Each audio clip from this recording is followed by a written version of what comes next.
Hi everyone. Been a little while since I talked to you by video.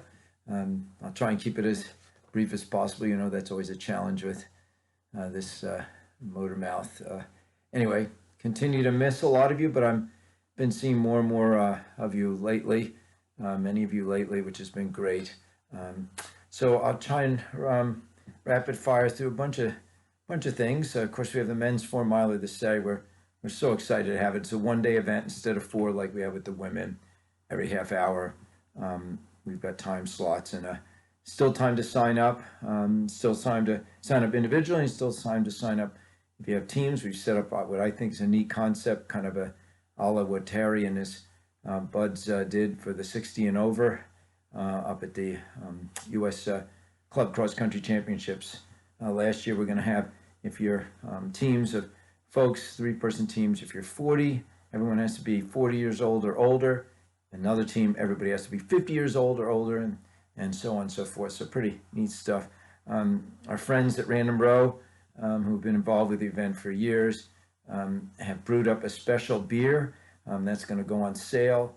I think it's either tomorrow or the next day, but anyway, you'll be able to buy it through Random Row, and some of the proceeds will make it back to the cause. We're excited about that. It's got a neat cover to it of a picture of Foxfield, so pretty cool. And I'm still looking for volunteers. You can come out and help. It's always beautiful out there, and we sure could use the help. And of course, it's all masked up and be very safe protocols. You know, with me behind it, it's going to be pretty extra safe. So, and of course, Dr. Wild will be out there, and a shout out to Bob. His daughter Lauren got married yesterday.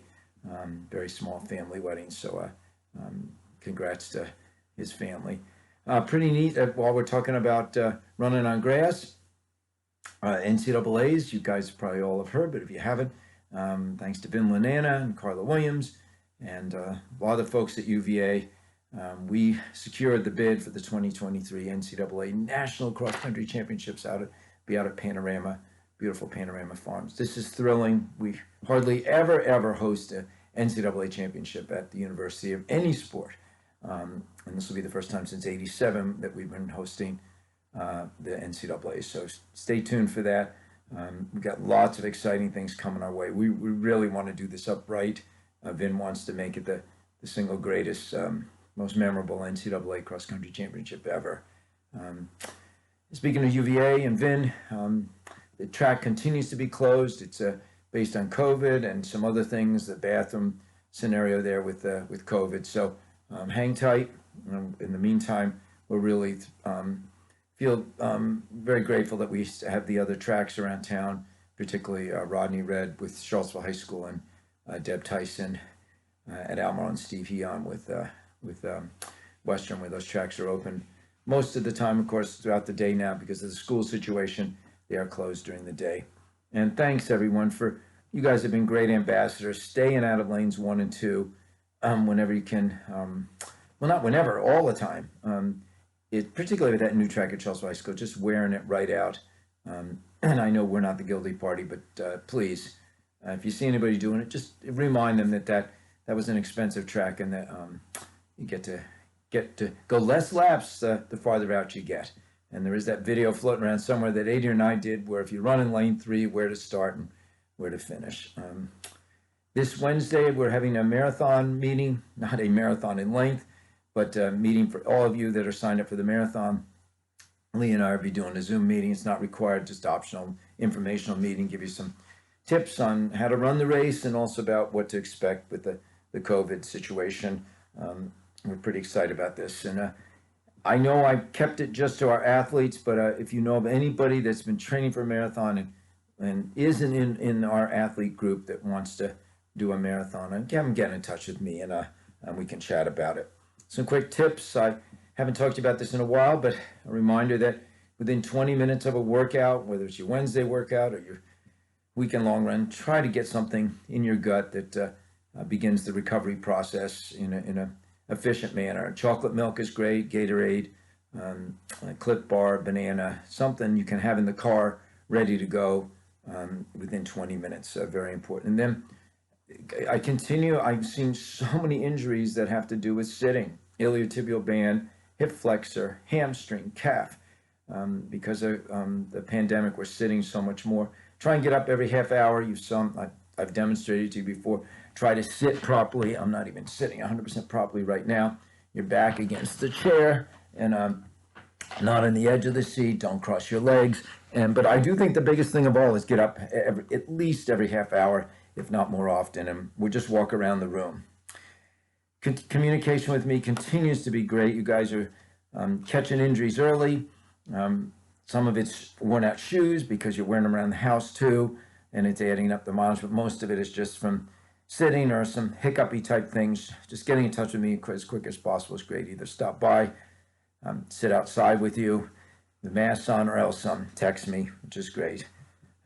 Okay, so big pants this week. 2 spiritually big pants, spiritually impossible to fill. One to Rick Okowski for his 20.5 mile loops around the RTF last week. Pretty doggone impressive. Did it just under 24 hours. Had a lot of help from some of our fellow speedsters and Boston Bounders, Sean and Patrick and Rick's family, which was great. And then Catherine Long was there to be a judge, which is excellent to have Catherine there for that. So 1 pair of big pants for Rick, and also this week our dear friend and inspiration in so many ways. She's been an inspiration to me. She certainly was for Cynthia and I for a walk across England on Wednesday. Linda Scandor moves into a new age group, and it's a big age group, the 70 to 74. So Linda turns 70 on Wednesday. Happiest of birthdays to you, Linda. You continue to inspire us so many ways, and you're such a great cheerleader. So many folks tell me, Linda, how much they appreciate having you be a part of our group. So all the best to you. It's Halloween week. We're gonna do Halloween costumes at the men's formal if the guys want, or the kids want, the kids running the race. But in the meantime, this is truly one of my favorite times of year because I love scary books and scary movies. Cynthia and I have been watching the new Netflix remake of one of my all-time favorites, Rebecca. It's brand new, and it's a period piece. We watched it the other night. I love it. And great book, great remake. And then there was great remake of a great book, Agatha Christie. It's The 10 Little Indians. One of my all-time favorite authors for the kids. I read to them, and then they read to me as they got older. Roald Dahl and the Witches. Also, a great book that turned into a great movie with Angelica Houston. Oscar winner, one of the few times a horror scary movie won the Best Picture. This swept that year. Best Picture, Best Director, Best Actor, Best Actress, so on. Jodie Foster running in her UVA sweatshirt at the beginning of the film, but really tremendous, never gets old.